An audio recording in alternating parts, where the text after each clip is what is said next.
The Lowdown. Audio downloads for life.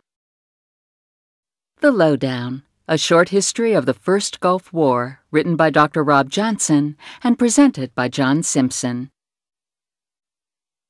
Introduction.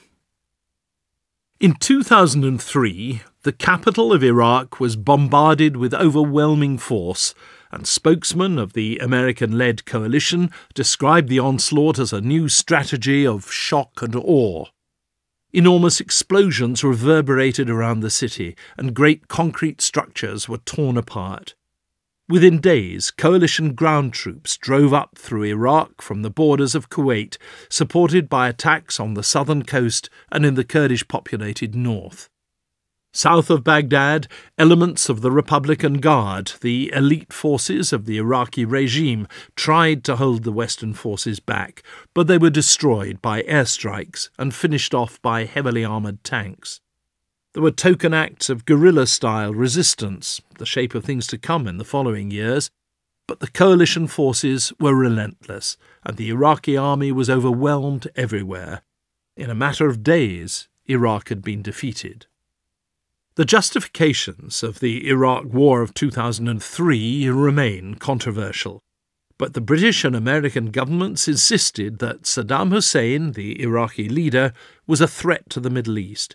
They stated that if it was true that he possessed weapons of mass destruction, an arsenal of nuclear warheads and lethal chemical and biological agents, then he had the capability and the motivation to inflict millions of casualties against the West, or to control the oil resources in the region, and thus destroy the economies of the world. What made these accusations believable was Saddam's track record. His regime was a punitive and brutal one, which governed by terror and intimidation. He had been responsible for the use of chemical warfare against unprotected civilians in his own country, and thousands had perished. Thousands more Iraqis were missing, murdered by the regime in a dirty war to maintain its grip on power. Saddam had also twice invaded neighbouring states in blatant acts of aggression. Iran had been attacked in 1980, and following a 10-year war, Saddam then turned against Kuwait. Despite United Nations sanctions and periodic military action against Iraq, Saddam remained defiant and unpredictable. This seemed all the more remarkable when one reflects that in 1990 to 91 the world had formed a coalition against Iraq and defeated its armies decisively. In 2003, many speculated about what had gone wrong in that first Gulf War. Why had Saddam been able to survive? What was it that drove him to continue to snub the world and pursue his objectives so aggressively? In The Lowdown, a short history of the First Gulf War, I would like to give you an explanation of the causes of the Gulf War in 1990 to 91, focusing on the decision-making in the region by local and international actors, and in particular offering some clarification of how the Iran-Iraq War of the 1980s shaped the political and diplomatic landscape, which led to a confrontation between President Saddam Hussein of Iraq and that world coalition led by the United States. At the end of the Iran-Iraq War in 1988, Saddam Hussein believed he had achieved a significant military victory.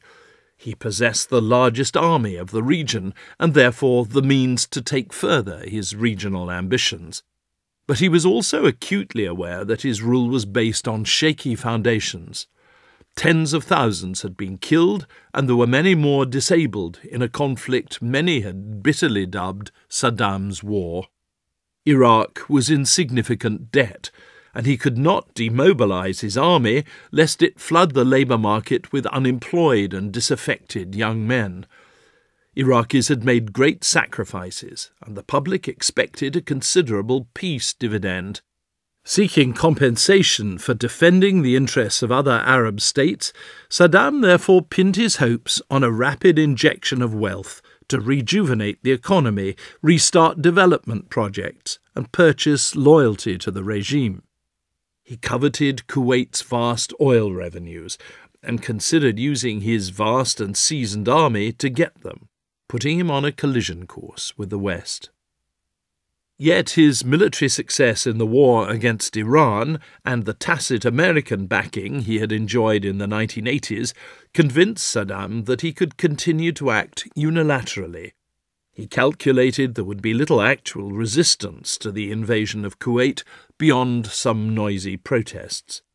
However, the West, emerging confidently from the Cold War, believed that its values of democracy, the promotion of human rights, and the punishing of belligerents by any dictator could now be applied to the world, and there was a new determination to defeat aggressors.